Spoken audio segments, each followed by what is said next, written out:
5 وليش مختلفات. نعم. بعدد أهل الكساء وبيهن ايش كم سر. خلي نشوف كل إصبع يمثل إيش استنادا على الدليل العقلي ونفسر. الإصبع الوسطى يمثل المختار، كبير ال5 هو اللي ينهي واللي يأمر. السبابة علي مرافق رسول الله، علي بقد النبي بس بالعمر أصغر.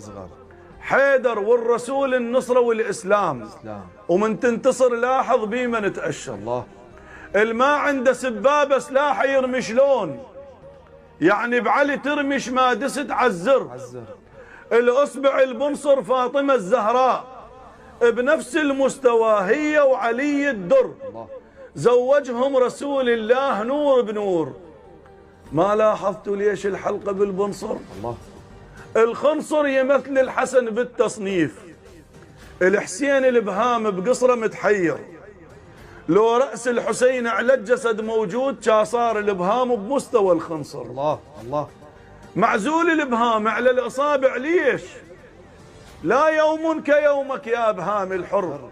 هسه عوج الاصابع باوع الكسرات واحسبهن ايش قد وبالعجل فكر. 9 كسرات يعني ال9 معصومين وانجمعوا بكفك وانت